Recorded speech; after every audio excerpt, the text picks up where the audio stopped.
পরিবেশন করে শোনাও। হ্যাঁ, কারবালারটা তো শেষে, শহীদে কারবালা, ওইটা শেষে বলো। কারবালার ঘটনা না এমনি কারবালা? হ্যালো,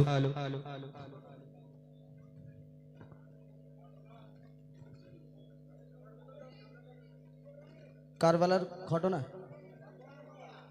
ইমাম হোসেনের কারবালা। ও আচ্ছা, ইমাম হোসেনের কারবালা।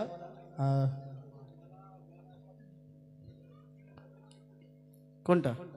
ওই কারবালার? আচ্ছা ঠিক আছে, একটা কারবালা, কারবালা নিয়ে একটি গজল বলি। ঠিক আছে, আমার দাদা বুঝতে পেরেছি উনি একটা কারবালার ঘটনা গজলের কথা বলছেন, তো আমি ছোট্ট করে বলবো। আর অনেক ফরমাইশ রয়েছে এবং কি বলবো, আমাদের একটু সময় লাগে। আর আপনাদের এইখানে মানে বেলাবেলি, মানে কি বলে, ক্যাতা বালিশ বলে তো, গুটিয়ে দেয়, বালিশ কাঁথা গুটিয়ে দেয় এইদিকে, তো আমাদের অনেকটা সময় লাগে, ওই কারণেই আপনাদের যাই হোক, তো পরিবেশন করে শোনাও একটা কারবালার ঘটনা আপনাদের সম্মুখে। 72 শহীদের লাশ, 71 মাথা। আমার ইউটিউব চ্যানেলে 3টে কারবালার ঘটনা ছাড়া আছে, আপনারা দেখবেন। ইমাম হুসাইনকে শহীদ করা হলো কারবালার ময়দানে। 72 জন মুজাহিদকে সেখানে শহীদ করা হয়েছিল এবং সেখানে ওই যখন সবাই কেমন করে হত্যা করা হলো, কেমন করে শহীদ করা হলো, সবাইয়ের মাথা কেটে কেটে আলোক করে এবং ধড় আলাদা, তার উপরে 22,000 ঘোড়াকে দৌড় করিয়েছিল। ওই দেহগুলো ছিন্ন ভিন্ন হয়ে গেছিল এবং এই মাথাগুলো চারিদিকে ছড়িয়ে ছিটিয়েছিল। মা সাকিনা ওই সেই দিন গেল এবং সব মাথা তুলে তুলে দেখছে ইমাম হুসাইনকে। তিনি খুব ভালোবাসতেন তার পিতাকে এবং খুব ভালোবাসতেন এই দুনিয়াতে, এবং যখন ইমাম হুসাইনকে ভালোবাসতেন এবং তার আব্বার মাথাটা খুঁজছেন, এবং যখন সেই 71টা মাথা দেখা গেল, একটা মাথা পাওয়া গেল না। এর মধ্যে অনেক ঘটনা আমি আপনাদের সম্মুখে ছোট্ট করে তুলে ধরবো, তারপর ইনশাল্লাহ ওই কমিটির গজল এবং আমাদের বাপ মার গজল সেগুলো ইনশাল্লাহ পরিবেশন করে শোনাবো। কবি ছন্দের মাধ্যমে অতি মূল্যবান কথাই লিখছে, দেখুন। একা একা যেও না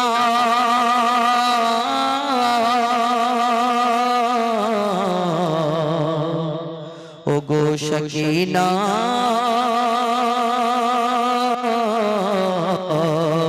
অভিশপ্ত কারবালায়, অভিশপ্ত কারবালায়, অভিশপ্ত কারবালায়। শোনো গো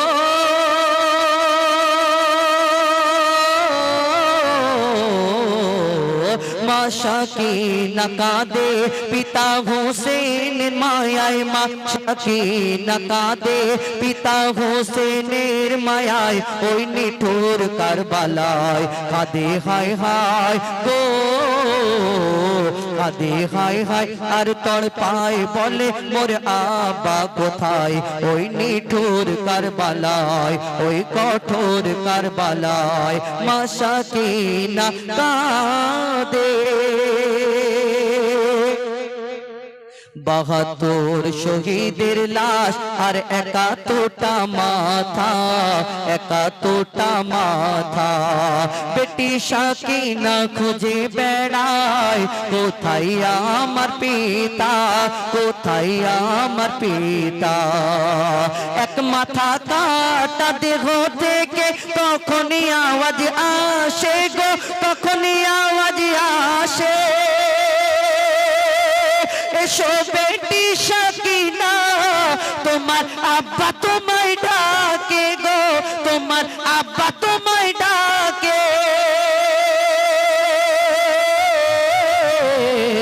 মোর দেহ থেকে নিল মাথা কেটে, মোর দেহ থেকে মাথা কেটে নিয়ে গেল ওই এজিদের গোলাম সীমার মারওয়ার। পিতার লাশ দেখে গো,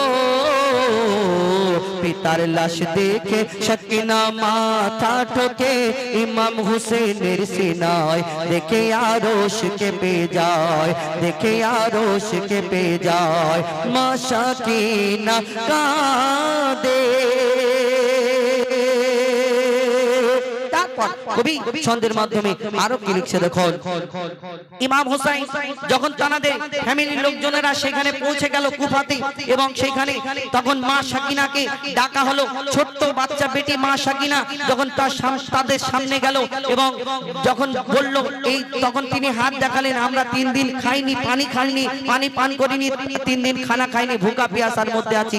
যখন এই কথা বললেন তখন ওই সেই সময় মা সাকিনার সামনে কি করা হলো, মা সাকিনার সামনে শাহী খাবার দেওয়ার কথা বলা হলো, অর্থাৎ প্লেটে করে ওই কাপড় ঢাকা দিয়ে ওয়েটাররা নিয়ে আসে বড় বড় হোটেলে।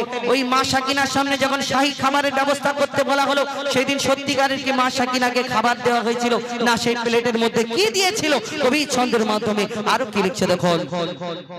অহংকারী জিদ বসে বলে সোনার সিংহাসনে, সোনার সিংহাসনে তোমাদের মাঝে কে সাকিনা, এসো আমার সামনে, এসো আমার সামনে। মা সাকিনা এগিয়ে এসে বলে আমি হোসেনের বেটি, হোসেনের বেটি।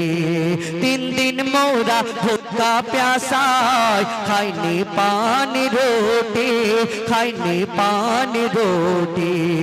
এ জিদ বলে নিয়ে এসো সাকিনার তরে শাহী খাবার গো, সাকিনার তরে শাহী খাবার।